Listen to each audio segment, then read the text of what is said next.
world is such a competitive place.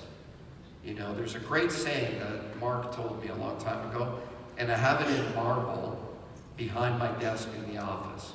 And it says, every day somebody wakes up with the sole intention of kicking your ass. So to answer your question, no matter how good I get, tomorrow I have to be better. And I can't be better if I'm not learning. That's awesome, I love it. And we're super grateful, you know, you brought Steve out and Rob out to teach us about the real estate side of investing and the entrepreneur side. And it's that's what I told all you guys in the beginning. He's not just going to come out and boast about all of the successes that he's had, but bringing these people out to teach us these skill sets. I love it. So speaking about, you know, Mark Cuban and a couple other people that you deal with on the Shark Tank. Any Shark Tank watchers in here? You guys watch the Shark Tank? Thank you. You're filming now the 11th season? 11 years. 11 years of Shark Tank. Hard to believe. It's crazy. What do you owe the most, like, what do you think most of the success comes from on that show? Me. Of course. I knew it. 100%. No, you know, of course I'm joking. He's not. You know, it's funny, the mean bald guy on our show and I, Kevin, we both auditioned for the show on the same day. And I didn't know I was auditioning. And they asked me to sit down, and there was 4 chairs there and 4 other people. So I sit down, and they said, what do I do? I've never been on TV. So these people are going to come out, just ask them about their business. And I'm like, okay. So this couple comes out, and I go to speak, and the guy next to me cuts me off. And I'm thinking, wow, that's really aggressive. So I'll get the next one. Next couple comes out, I start talking, the guy next to me cuts me off. I'm like, holy crap, this guy's really pushy. Third couple comes out, I go to speak, the guy next to me just rides right over me. I stand up and I say, if you cut me off one more time, I'm going to take you outside and beat the crap out of you. I hear a cut, those are 2 guys. And the guy beside me was Kevin. That's the wonderful. That's the first day I met Kevin. But I think that the reason the show works is, number one, interesting side note, when they first decided to do the show, they were first going to use really famous celebrities who have businesses. And there was a big argument at ABC, do we use celebrities or do we use these 5 people no one's ever heard of? And they decided to go with the 5 people no one's ever heard of because they wanted to make the show authentic. And it slowly took off, but I think what you see on Shark Tank is 5 people who have all done it to some degree, but there's nothing special about us. You know, only one of us has a master's degree, and that's the poorest shark, Kevin. I'm just joking. Mark's degree from university is in drama. Who would say? And you know, if you ever watch the show, that makes perfect sense. My degree is in classical English literature. I never studied business. And so the premise is if the 5 of us can do it, literally anybody can. But I think what we do every week is we show people that you don't have to be a great football player. You don't have to be a great singer. You don't have to be a great dancer. You don't have to have a God-given talent in order to make it in America. And I think we touch the nerve that is deeply personal to everybody, which is I think everybody wants to do better. I don't think anybody in this room woke up today and said, I want my life to suck. I think some of us say that to ourselves when we're afraid it's not going to happen. And we have this recording in our head that says we're not good enough or somebody told us something. But I think deep down, we all want to do better. We all want to take care of our families. We all want something in order to improve our lives. And Shark Tank shows you every week, you just have to have one good idea. All you need is execution and an opportunity. and you are the master of that.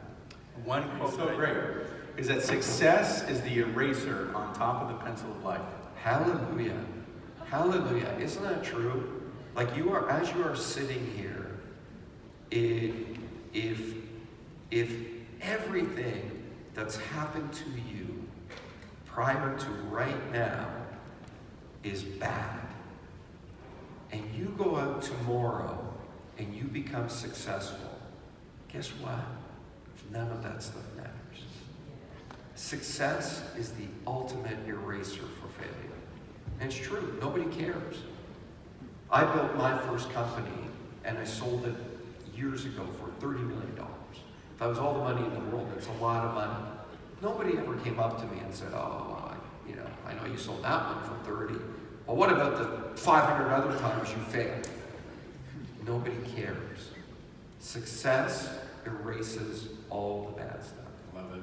It's true. It's true. 100%. And so when you see a lot of these businesses that come out, these people that come out on Shark Tank, like you said, it's the first time that you see them. And your first question a lot of times is, what's your name? Right. And so you see nothing of that business, and some of these pitches take hours. What was the longest pitch? Yeah, we had, Brent, 220,000 people apply to our show last year. And out of 220,000, we bring 200 to LA. And out of 200, we see about 170. The longest pitch was a product called Plate Topper. It was, I think, 3.5 hours or 4.5 hours. He literally, Damon got up, went to the cafeteria, had lunch, came back, and the guy was still talking. Oh my God. Because it's real. Our show is real. If I don't know about your business, I'm going to keep asking questions. There's nobody going, 5, you're off at 5. We just talk.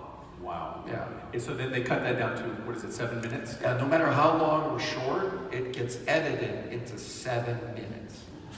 So when you watch it at home, and you're thinking, wow, these guys are so smart. Like, I still understand what they're pitching, but man, they made up their mind in 7 minutes. Yeah, it's not true. And, funny story, I was just at another place. The most successful pitch on Shark Tank in the history of Shark Tank was? It was a product called Ring. Ring, those door things? Jamie, who pitched it, didn't get a deal. And we all told him 100 reasons why he was going to fail. We all told him 100 reasons why this was a really bad idea. And 4 years later, he sold his company for $1 billion to Amazon. True story. And then he came on as a guest shark. Yeah, now he's a shark. Yeah. I love that story. You know why I love that story? It doesn't matter what other people tell you. Even the sharks. There you go. So, now speaking about deals that you guys have done though, how involved are you? Like once you guys make those deals, you strike a deal with them, how involved are you and your team with those entrepreneurs at the board? It's like the program here. When the show first started, I had a lot of free time. But now I don't have a lot of free time. We really are guidance. We're not there to run their business. We're not calling them every day. But if they need something, we have a team of people that helps them and guides them. And we're definitely there, but we're not as involved as we used to be. But a great business just needs guidance along the way sometimes. No matter what you get from the program isn't going to do it for you. You can't outsource hard work. You can't outsource execution. You can't outsource getting up tomorrow at 5 a.m. and doing it again and again and again. You can buy a guideline on how to do it, and it's really good to get advice from somebody who's been there. We always look for the entrepreneur first. So before you tell me about your business, before you tell me how it's the best idea no one in the history of humankind has ever thought of, sell me on you. Because the business can change, but I gotta know that if I'm investing in you, you're actually gonna do it. A great entrepreneur can take a bad business and make it better, and vice versa. So we always invest in, hey, oh my God, he's here! You know what he's thinking about? What am I doing for lunch? You have to make them hear. You have to make the world hear you. Everybody in this room is great at something. Everybody has a voice, but your voice is irrelevant if you can't get people to hear you.